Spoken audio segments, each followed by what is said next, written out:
Hey guys, so this week we are doing a bus life Q&A. So we have come to our bus and you've sent us lots of questions, so let's get cracking. Yeah, a lot of them were the same, but we'll just answer pretty much as we can. So the first question that we got was, where are you all going to sleep? And we thought we'd start with this one because sleep is actually a topic on Channel Mum this month. We'll put the little description, we'll put the little link in the description below to the whole sleep page. So if you're having any trouble with sleep at the minute, you can go and check that out. Loads of useful info there. Yeah, for us, we've always been really lucky with sleep, apart from at the minute because Atlas is teething, so we're having a bit of a hard time. But we haven't, we've not done any sleep training or anything like that. And I think the whole reason why he does sleep so well when he does is because we've always co-slept. So Atlas has always slept in the same room as us, either in our bed or in a cot. So for the bus build, it just totally made sense for us to all sleep together. Yeah, so we talked about initially, so on the bus we're going to have a full-size double bed, and that was one of the priorities for me. We're going to be on it full time, so we want to be comfortable. We built everything based around there's going to be a full bed. Yeah. So I just bought a bed frame. You can lift it up and there'll be loads of storage underneath, so like on hinges. And then I put that in place and built everything around that. The whole plan was done around the bed. Yeah, so there was some discussion of should we have the bed like this way around or that way around, like long ways. So we could try and maybe accommodate like a little kind of cot, like little bed area, like a nest thing. But in the end, we just thought he's in our bed most of the time anyway, so let's just free up more space elsewhere and just have one bed all the way at the back of the bus. Yeah. And then we're quite happy with it. Yeah, and then it means we've got more storage. Yeah. So the space that was going to be a little cot bed space becomes a wardrobe, which is really sensible, I think. And there's also a little table area that can drop down to make an additional bed. Yeah. So if someone wants to, our sofa, like dining area thing, it like all goes down. So we've got like another little tiny bed if someone wants to stay, or one of us wants a night off or something. Yeah. But nice. So that was someone else's question. I don't know if we put this one down. They said, can we hitchhike a ride with you? Oh yes. So I guess so. If you're about this long, you can sleep on a table. The thing is, we're really lucky. We're very small people, so we fit very well in the bus. Tall people wouldn't do so well. I've got a few friends. I don't think we're going to be hosting many parties on the bus or anything. But that's the cool thing with bus life. You know, you kind of pitch up somewhere, and outside is also you have your like house. An extended house. Yeah, which is really cool. You've got like a picnic table, or you put up a little tent, or whatever you decide to do. So we don't really know yet because we haven't done it. But we have no idea. And literally another one of the questions was, where will you go first? We have no idea. We don't have a plan. We're just literally gonna see where the road takes us. Yeah, I think because we know a lot of other sort of YouTubers and friends like that, we'll probably try and visit some of those on the way. I guess we might try and visit some family and stuff first. Yeah, we'll predominantly be UK based for a while, I think, and then eventually make it over to Europe and then see how much further we can do after that.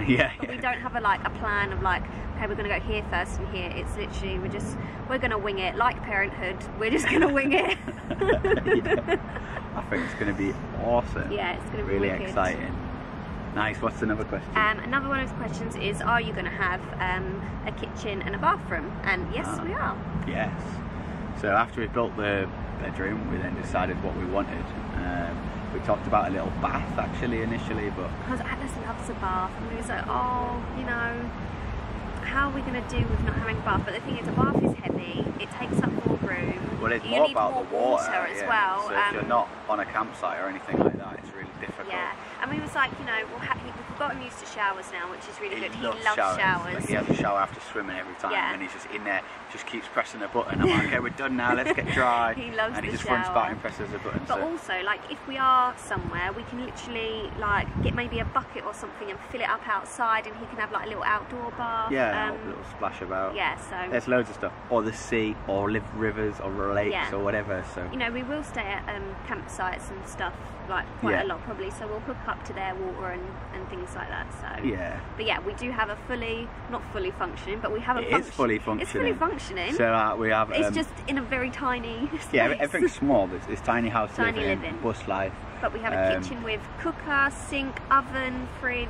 freezer, extractor, fan, little lights.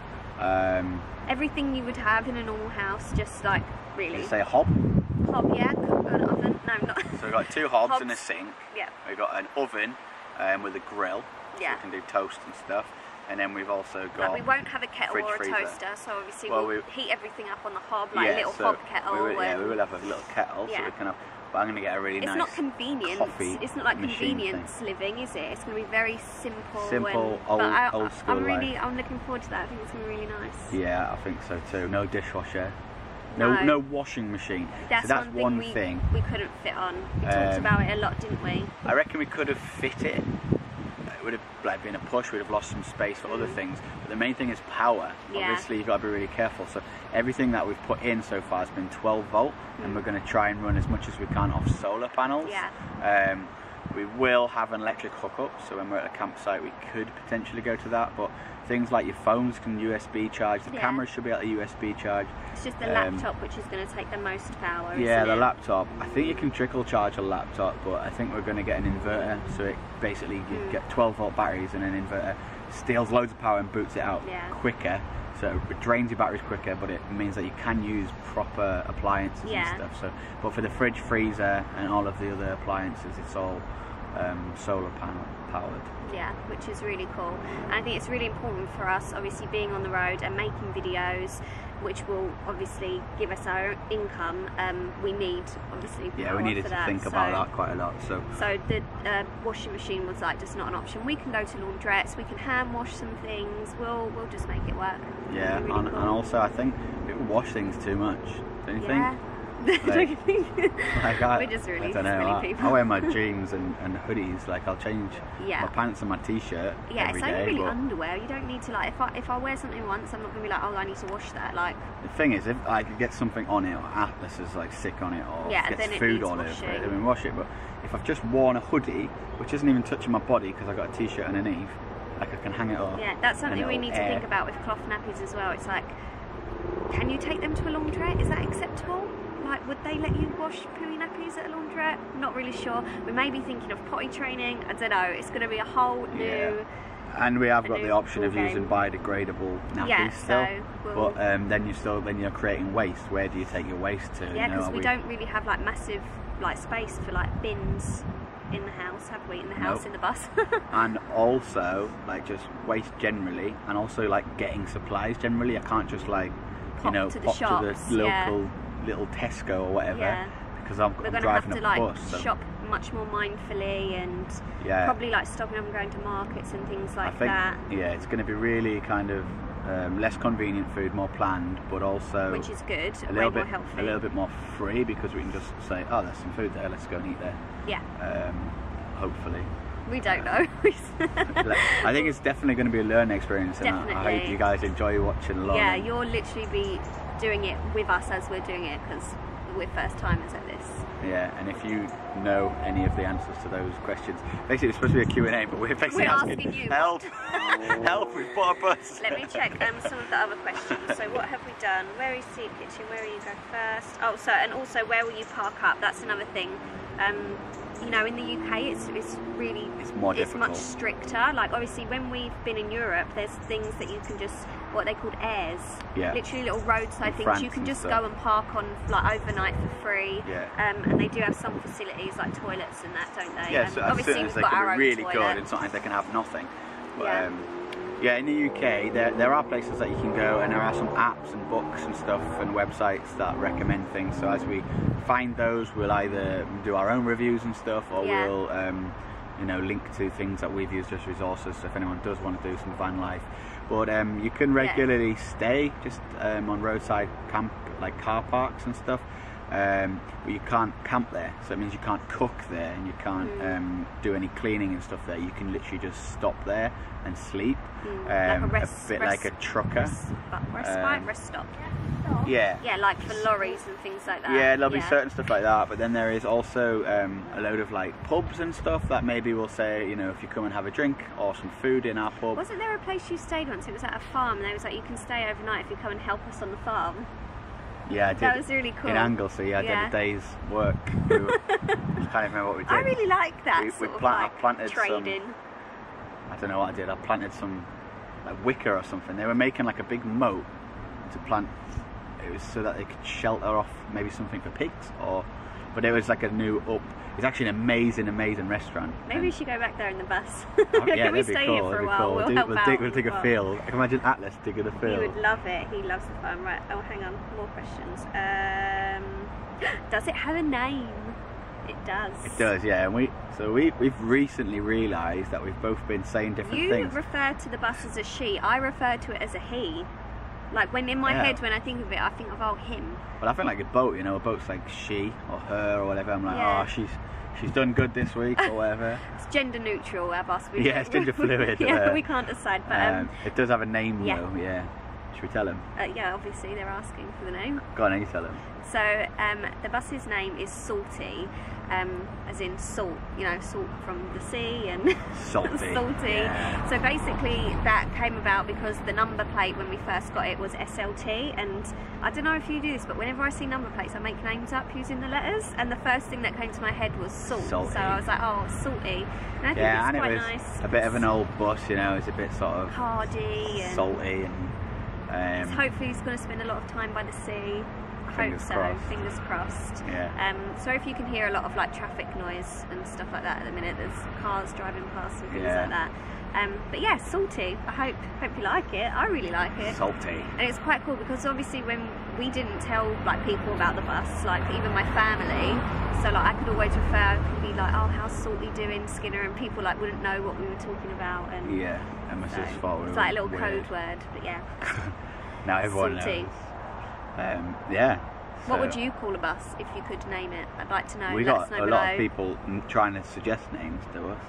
Yeah, didn't someone say, what was Beryl. it? Beryl. I like that. That's a cool. cool name. Yeah, give us some. That's a female name. Yeah, but Salty I think could be a girl or a boy's name, couldn't it? Yeah. Salty. We don't know the gender of our bus. But I was still calling it Salty, but it was still a girl. But then someone was like, "Oh, Salty girl." I don't know. Because I was calling it Old Salty. Yeah, when you told me you was calling it old, I was like, it's never been Old Salty. It's quite old though. Old Salty. I think it's quite old bus. Yeah, when is it? 50s? I don't know, I threw the number plate away. We've got to get a new number plate because the other one was we'll have to change the name when we get a new number plate. No, we won't. It's Salty. No. Another question. I think we're almost there. Done. Have you enjoyed planning the interior and have you faced any challenges?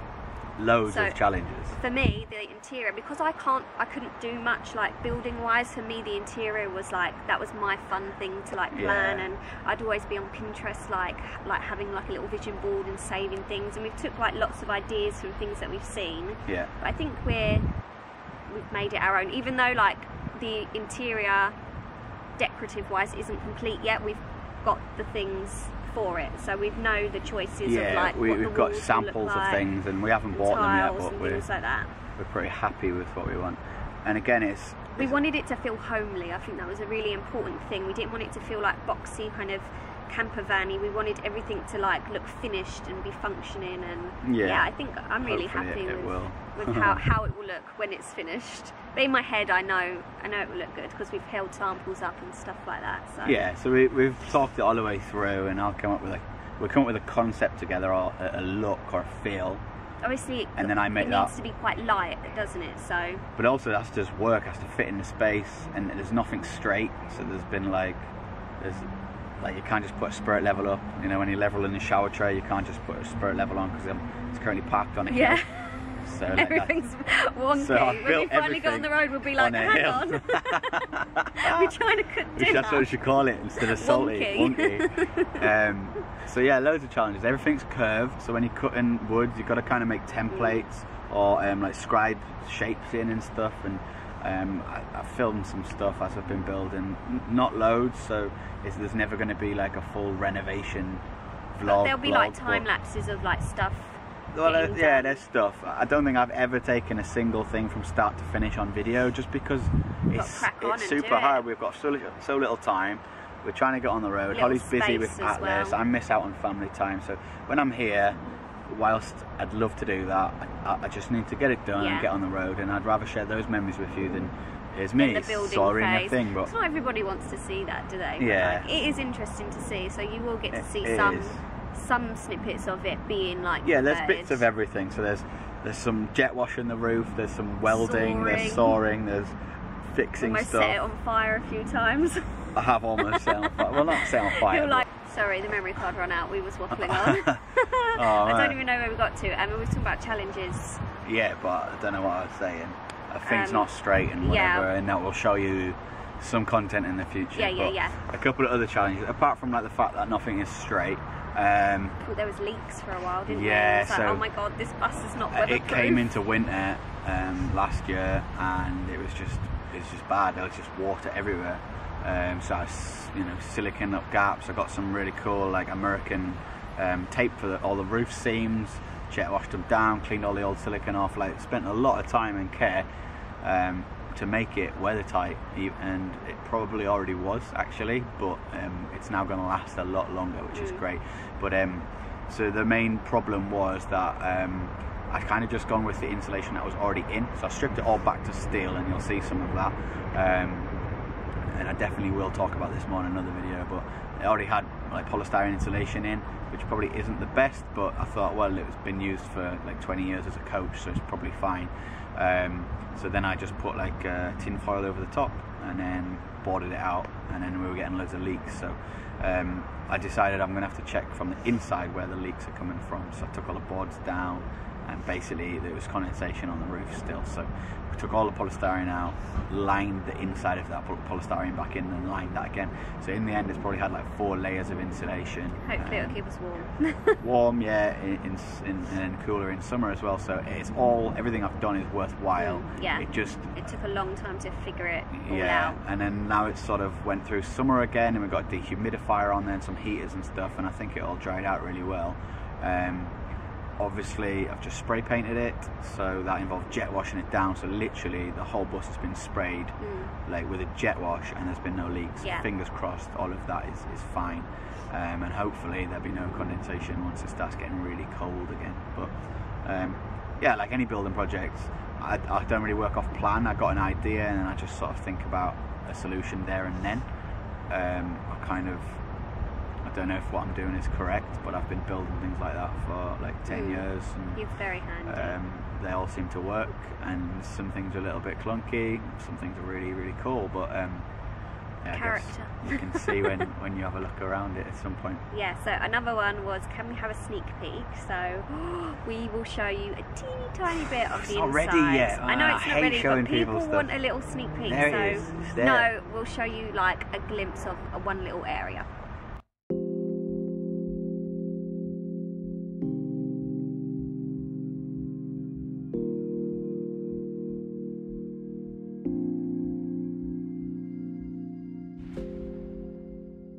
So the final question is, will Skinner have to quit his job? So, hopefully not. Do you reckon I just go on a holiday for like 5 years? Very long holiday. No, you plan on taking leave. I'd like to get absence? sabbatical leave. Leave. I've kind of chatted it through with my boss and stuff, and because I work for a local council, they're usually quite good at that kind of thing, and they've been amazing with flexible working anyway, with having a baby and us two juggling our things around. So the logistics haven't been sorted, but that is the plan. The plan is to kind of keep my job security and just go on a long holiday, because also I really like my job. They've been very, very good to us. Want to do this as well, so you took leave when you went to Antarctica, didn't you? Yeah. So they're a really cool company to work for, I guess, and it's been helpful, but this is definitely going to be a little bit longer than any trip we've taken before. Hopefully, but obviously then, with not working full time, we don't have much money. We don't have as much money to sustain us on the road, so we will have to like take on a lot more brand work and stuff like that. Obviously, we're only going to work with brands that we strongly believe in, and we actually have very luckily been sponsored for this baby on board tour. So Skinner, do you want to tell them about our main sponsors? So we've got 2 new sponsors which we're going to be talking about, and I'll show you some of their products. They're campervan sponsors. One is called Dometic and the other one is called Truma, and basically they've provided us with some cool kit to install into our bus and check it out and review and stuff like that. So we're so lucky. Their products are amazing. Like when I saw like the fridge and the cooker, I was like, wow, this is yeah, it doesn't this feel, is good stuff. It's not just like a cool box. It's not like a mini fridge or anything. I was like, this just looks really good. And that's what they are, you know, that's what they specialise in, making things functional and luxury on the road. So we are really happy to be partnering with them for this whole project. Yeah. So thank you so much for watching. We need to get going because Atlas, who is literally napping in the car, he's stirring, so we think he's going to wake up. So yeah, thanks for watching, thanks for watching, and we'll see you soon. If you've got any more questions, let us know below. If you want to follow our journey and you don't already, make sure that you subscribe and click that little notification button just there. Little bell, ding-a-ling. Cheers for watching. Bye. Bye.